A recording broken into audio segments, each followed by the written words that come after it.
DogWorks Radio is sponsored by Alaska Dog Works. Check out their website at alaskadogworks.com. DogWorks Radio Network presents Mushing Radio, hosted by Robert Forto. Mushing Radio is about dog-powered sports, living in the Great White North, and mushing. Visit our website at mushingradio.com. Here is your host, Robert Forto. Hello and welcome, everybody. This is Robert Forto, and you're listening to Mushing Radio here on KVRF 89.7 in the Mat-Su Valley. RadioFreePalmer.org is our live streaming site. You can find all of our episodes over on dogworksradio.com. And make sure you follow us on social media, searching for DogWorks Radio. And today, calling in from Wisconsin, is a dog musher. Her name is Niina Baum. And Niina, how's it going today? It's going good. We've been getting a lot of rain here. It's been hot and muggy, so I haven't been able to train too much these last couple of weeks, so that's been unfortunate. It's beautiful weather up here in Alaska. We're at about 75 degrees here, which is really hot for up here in Willow. I know that you just left the area and moved back to Wisconsin. Is that right? Yes, it is. So, Niina, before we get too involved here, can you introduce yourself and tell us who you are and what you're all about, please, so our listeners can have a little bit of a bio? Yeah, definitely. So I'm originally from Wisconsin, and I have been running dogs since I was 6 years old. So, oh gosh, I'm 24 now, so that's quite a few years, 18 years? Yeah, dogs have been a big part of my life for a long time. I primarily raced Siberian crosses when I was younger, all the way up through college. Then I did mid-distance and sprint with them. And then about 3 years ago, I decided to switch to a hound. So I got myself a Greyster, and her name's Molly. And she's the dog who I will be actually competing with in Sweden this fall at the IFSS Dryland World Championships. You said you've been involved with this sport for a long time. I know the upper Midwest is a real mushing hotbed there in Wisconsin, upper peninsula of Michigan. Minnesota, of course, is very big into the mushing. I know that you're heavily involved with dryland events, and you had mentioned that you did some mid-distance. So let's concentrate on the mid-distance stuff first, because I want to definitely talk about the dryland events that you got going on in Europe. When did you get started doing the mid-distances, and what type of races did you do? Yeah, so my sister also raced, and she was more interested in the distance and the mid-distance racing, so I just kind of followed her as she was pursuing that. And so I did I've done the Jack Pine 30, and then I also did the Apostle Islands sled dog race as well. I usually, did about 30-mile races.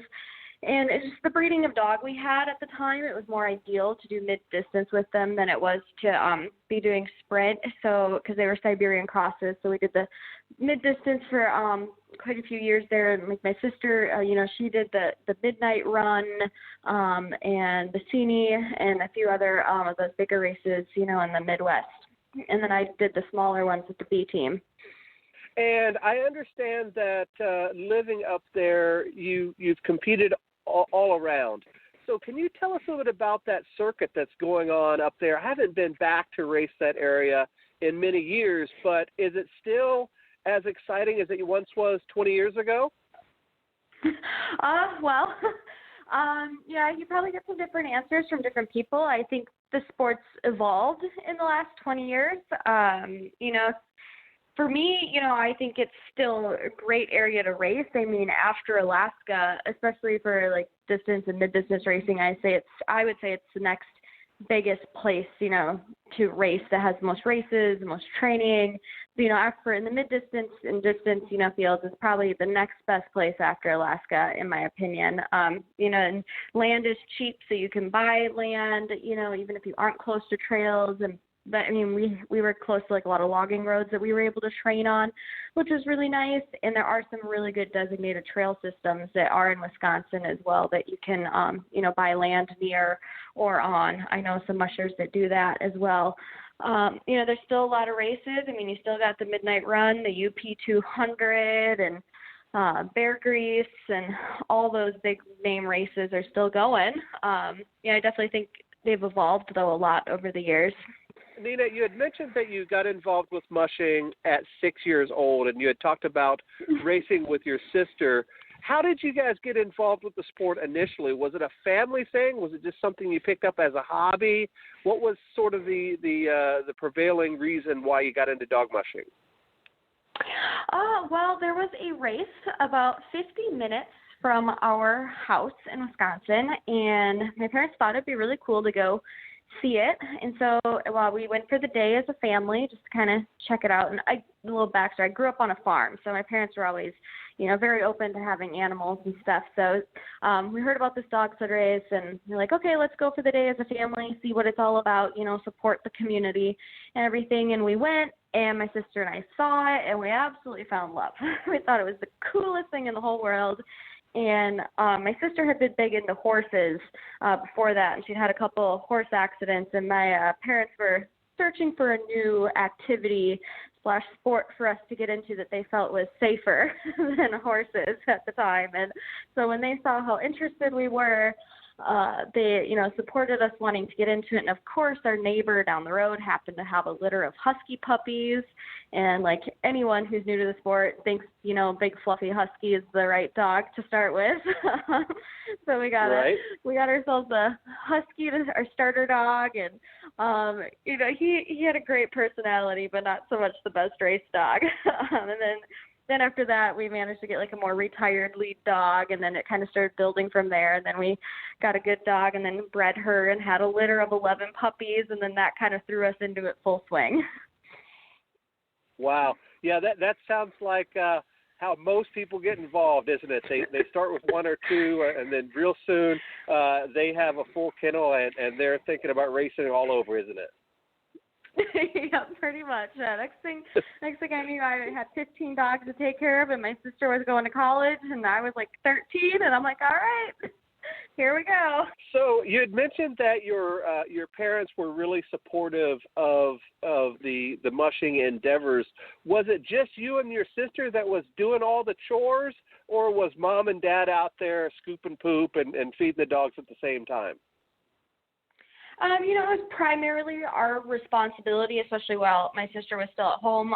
Once she went off to college, my dad, would come out and help, in the evening or like in the mornings. He would feed in the mornings because I'd have to, go to school and stuff. But in the evenings, I always had to make sure I did all the evening chores. And when it came to training, we were responsible for most of that. But my dad enjoyed the racing as well and the running, so he would train, to help out too.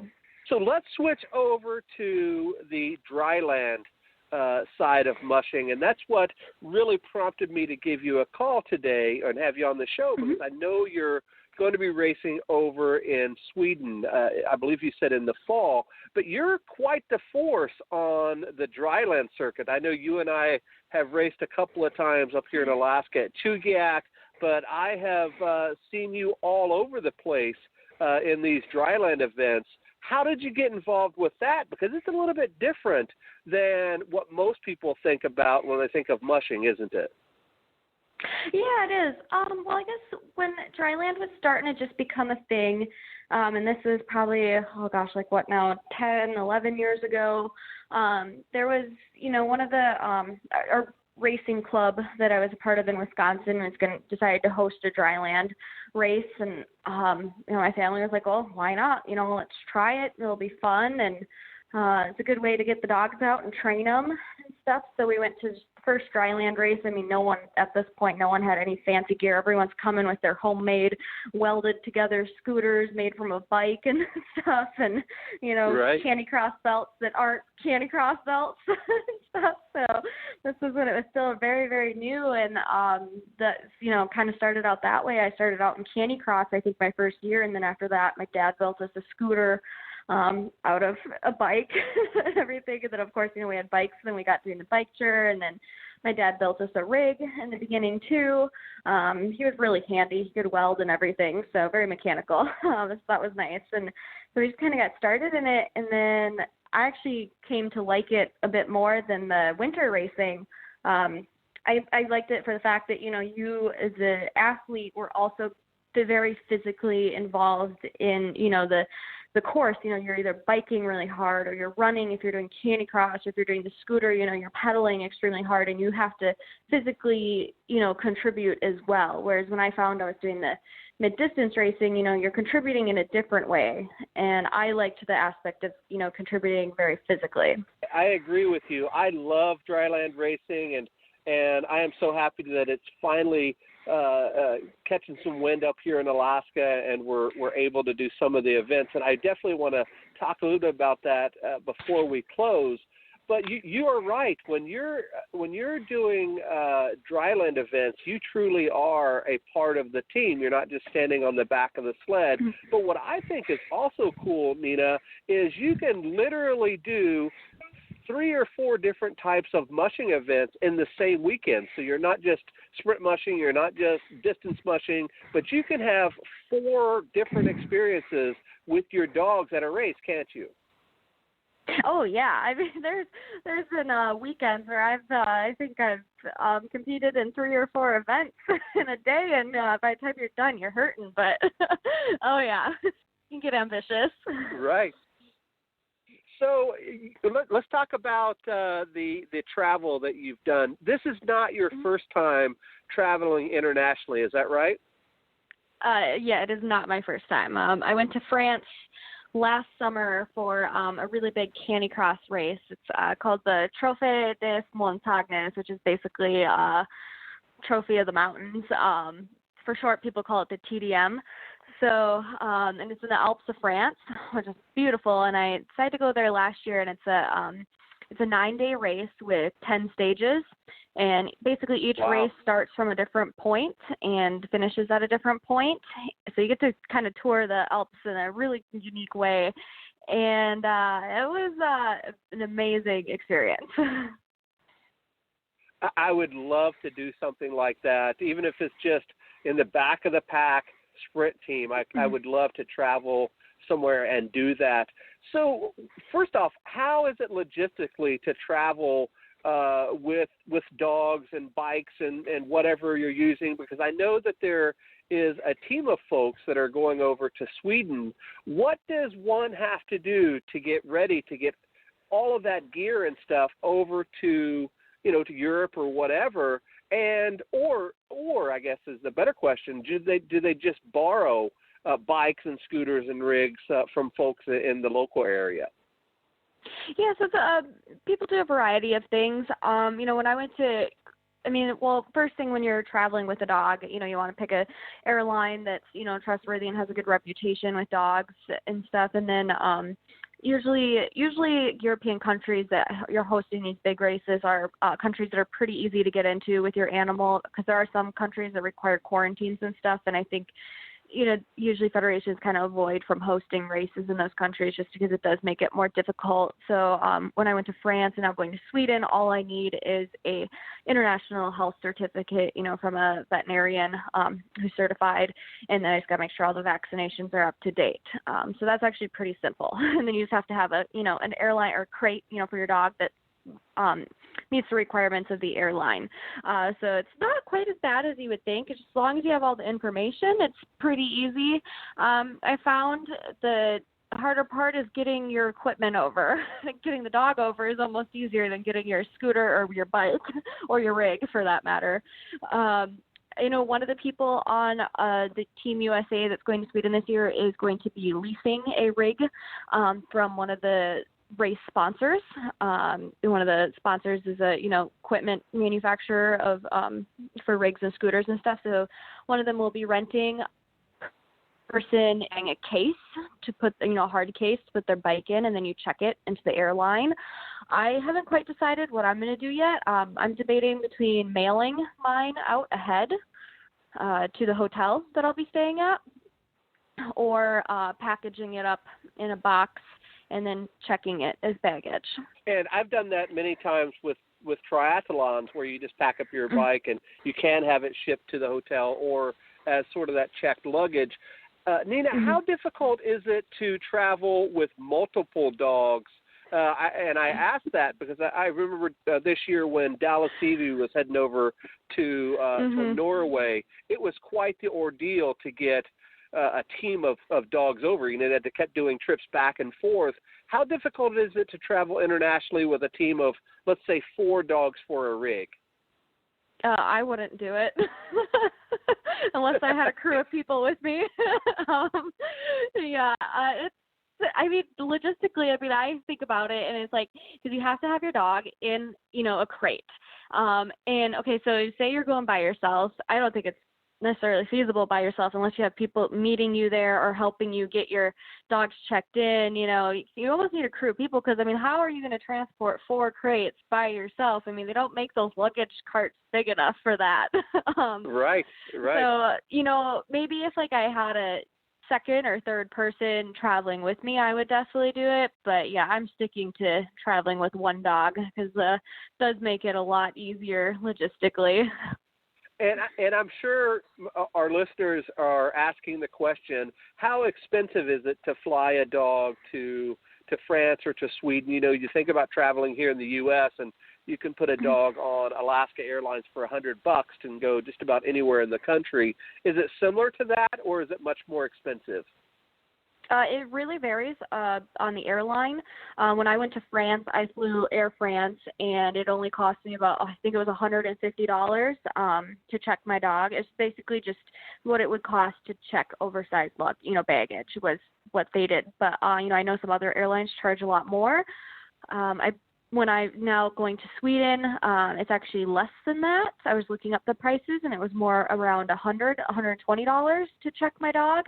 So it really just varies on the airline. But I have found if you pick a good airline, you can keep it under $200. So, Niina, you had mentioned in France that it was sort of like a stage race where you're going from one location to the next every day. Is that a similar setup for the race this fall, or is it a little bit different format? Yeah, very different format. So it's 4 days of competition overall, but each class will only be competing for 2 days, and it's all the same course. It's it's basically a state park, or what would be the equivalent of a state park here. So it's very beautiful, a lot of camping and stuff too. So yeah, it's the same course both days. So I'm competing in one dog scooter. So I'm doing about, I believe it is a 4K, just a little over a 4K, I believe. No, sorry, it's longer than. It was about 2.5 miles, I think, when I converted it over. It's about the length of the course that I'll be doing. I'll be doing it 2 days in a row, and then the other classes, like the rig classes, the bigger classes, will then compete 2 days later, and then at the end they have a relay as well. And I'm sure our listeners are thinking, you're going to travel all the way over to Sweden to run 2.5 miles.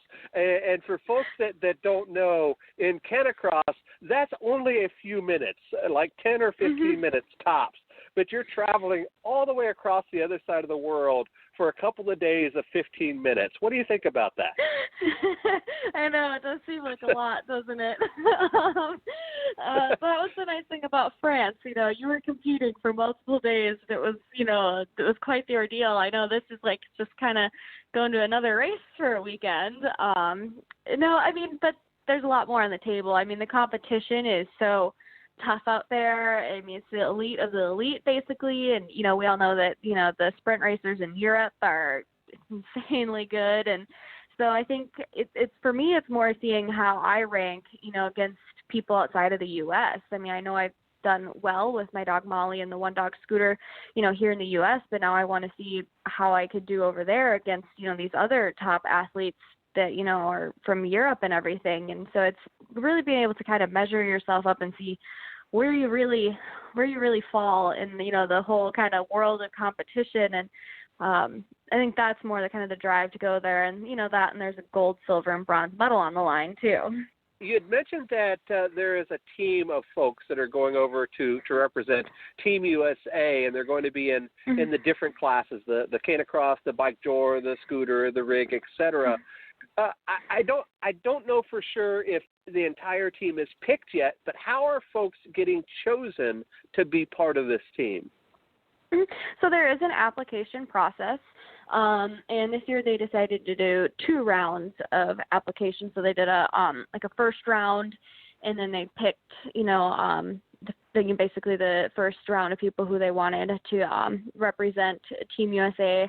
And so basically you submit your application. The application, you fill out information. Some of the key points they ask, why do you want to go? What value are you going to bring to the team? And then you also have to show your race results from the past 2 years and your results from, the most recent year carry the most weight in the decision making. And so they're really looking for, and they're also looking for people who are, experienced in racing. If you're just brand new to the sport, they don't want to just kind of send you over there. They want you to have experience, because it's a lot. It's a lot to go overseas and race. It's a lot of logistics, a lot of new things. If your dogs aren't used to it, or if your dogs aren't used to traveling, it can be a negative experience. So they really make sure that the team has experience in traveling, or doing a lot of races. And so even if they haven't traveled overseas, you can still make the team, but then you have to show a strong racing background and everything. You do have to meet some requirements, and you have to be racing well. There are people who didn't make the team. Was it a pretty big pool to pick from? I recognized a few people on the list so far, and a couple of them have even been on the show. Was it just everybody, sort of the best of the best in the USA that put their name in the hat? Yeah, typically, you want the best that are, competing to apply, and, there's a lot of encouragement. It does cost a little bit to go over too, so that is a factor for some people when they apply, because it's not, paid for by our federation or anything. So that definitely is a factor too. Sometimes you might have a really good competitor who just can't afford to go this year either, so then they don't apply. But I don't know the exact number of people that apply, but I do know that, not everyone made it on, but they did open it up to a second round to see if maybe some people, now that they could see what spots weren't completely filled, if that kind of encouraged them to apply, because sometimes it can be a little intimidating. It's like, well, should I even apply? Am I going to make it on? And so it kind of opened it up to show people, hey, we are looking for these couple spots. If you think you're a fit, do try and apply and go for it. Niina, if we can, in our last few minutes, let's talk a little bit more broadly about dryland mushing. And I had mentioned sort of mid-show about it finally arriving in Alaska. It's my understanding that I would say dryland mushing is probably more popular around the world than snow-based mushing. They do it in South Africa and Australia and New Zealand and, of course, France and other parts of Europe and all over the world. Do you agree with that? Are more people doing dryland nowadays than snow mushing? I think so, because, my time just racing and when I worked at Nonstop Dogwear and everything, there are people in Central America and Mexico who are also getting into canicross. It's a dryland you can pretty much do anywhere. You don't need snow for it. So you can do it in climates that don't get snow. And I think it is one of the fastest growing aspects of, dog mushing and canicross too. I think that individual class is extremely fast growing. People are doing it everywhere. You see bigger dog brands like Kurgo and Roughwear are even starting to sell, products for canicross. They're starting to sell belts now and bungee lines too. And with these types of events, anybody can really do it. And a lot of that, now, of course, in the elite level, it's very competitive. But you can literally have a couple of house dogs and go to one of these events. I know at Chugiak, there's a guy that comes out every year with his big Labrador Retriever, and he has the grandest time. It's literally a sport that anybody can be involved in. Is that right? Oh, yes, absolutely. You have a dog and you like to run, go ahead. So I guess the next question is sort of the million-dollar question in regards to dry land and climate change. As we know, one of the reasons why they brought dry land mushing up here to Alaska is because race after race was getting canceled because of lack of snow, especially here in South Central, and in particular with the sprint mushing. What is your take on that, sort of the evolution of the sport by necessity, because of course there's less and less snow, and you've been involved with the sport for a long time. Yeah, I mean, even just my own evolution has gone from, doing, mid-distance now to sprint to, the dry land more specifically. Dry land is you can always do it, and that's the beauty of it. I mean, I guess there's sometimes you can't do it if you have too much snow, but I don't think that's been a problem the last couple of years. So, right. Yeah, I mean, it's a growing sport, and it's huge. And I also think, as I've seen, things grow and change over the years, I think, micro kennels are becoming even more popular and bigger, and are, especially in the sprint racing world, not necessarily the distance, because that's a completely different thing. Especially in the sprint racing in the dry land world, I think you're going to see a lot more micro kennels, people who only have 1 or 2, 1 to 5 dogs. A lot of people, it's, they've got their, like myself now, I used to have 15, and now I'm down to 2 dogs, just because it's more manageable. It's easier to find housing. It's more affordable. And, if I have 2 really, really good dogs, I can still remain very competitive in racing and still have a lot of cool opportunities without without doing the work of having 15. Right. Niina, you and I have a mutual acquaintance, Cale Casey, and you had talked about the nonstop dog wear, and he was on the show a couple of years ago. He had just finished up a movie called Dog Power, I believe is the name of it. He spoke about that on the show, and we talked for a long time about these dryland mushing events being really spectator-centric, because typically the course is much, much shorter than, a distance race of any distance, and you can have drones and all sorts of stuff that are possible when a lot of times in the snow part of it, it is not possible for various reasons. How do you think the sport is perceived on a spectator level when it's just so fast and so many teams are going, and, like in a snow race, you see them leave and you may not see them come back for a day or two? Yeah. Well, I think, digital and live streaming and all that stuff has kind of helped with now these longer races as well. I mean, I think I did our coverage, over the years is getting better and better and better, especially with new technology. So, having a short course in physical viewership is much easier, at a sprint race. Virtual viewership is now becoming so big too, that I think that'll help balance out some of that, maybe people not seeing these big teams on these long races for so long. But from the sprint aspect, it's definitely easier for spectators to come by and see the sport. And, I think their perception of it is positive. I mean, get people out there seeing how happy the dogs are running, seeing how happy the people are, seeing the teamwork, that goes between a person and dog, and the relationship and connection you have. I think for the most part, it's a very positive experience.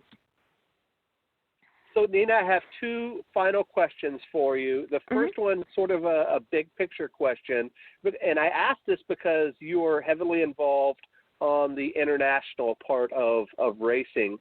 What are your thoughts on sprint mushing of any type, or mushing of any type, ever coming into play in the Olympics? What are your thoughts on that? It has its pros and cons. Obviously, that would be really cool opportunity, but then you also have to, what kind of regulations are going to come with that too. How is it going to change the sport? Because if that happens, are there still going to be these world championship events? Because I kind of see these world championship events as kind of, our opportunity to compete as if it was in the Olympics. And so I guess, kind of have to look at the changes that would come with it, but I think it would definitely be a really cool opportunity to have that. Oh, I agree, and you brought up a great point about how would it affect other events. And just sitting here thinking as you answered, I think it would be a lot like skiing. You know, the guys and girls that do skiing in the Olympics, they may be doing a circuit in Italy or wherever, and then they just fly over the next week and do the Olympics, and they go right back onto the circuit. Do you think that it could ever work that way? Just sort of the Olympics being part of a bigger circuit of these types of races?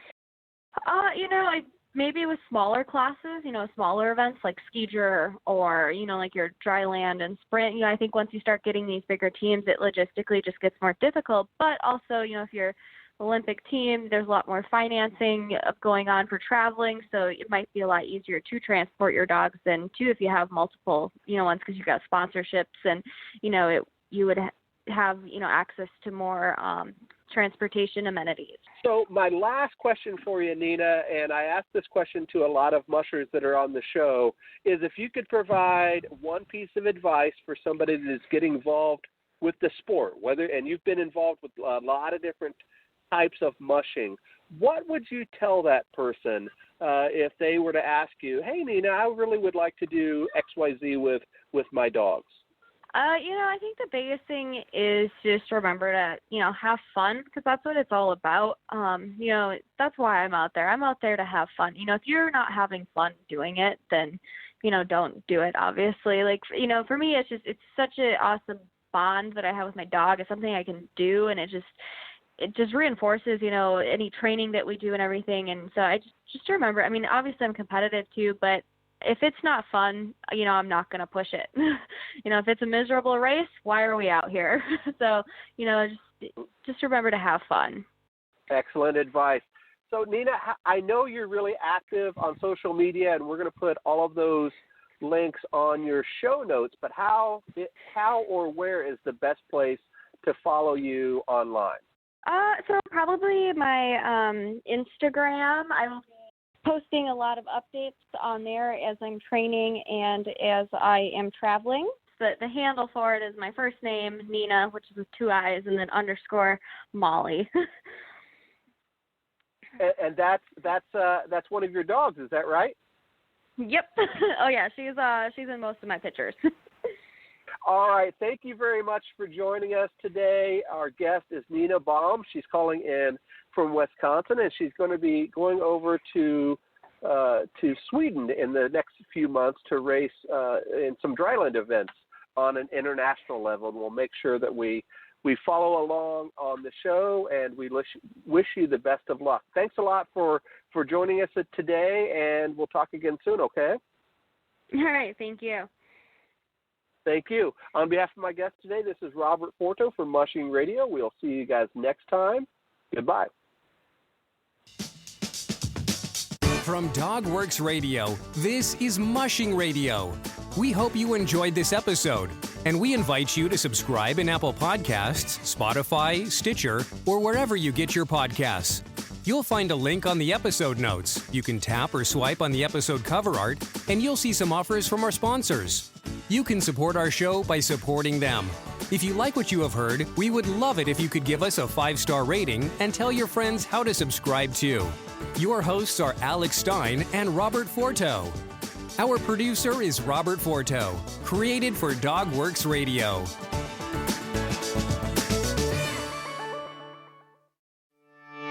Did you know that Alaska DogWorks trains service dogs for those in need throughout North America?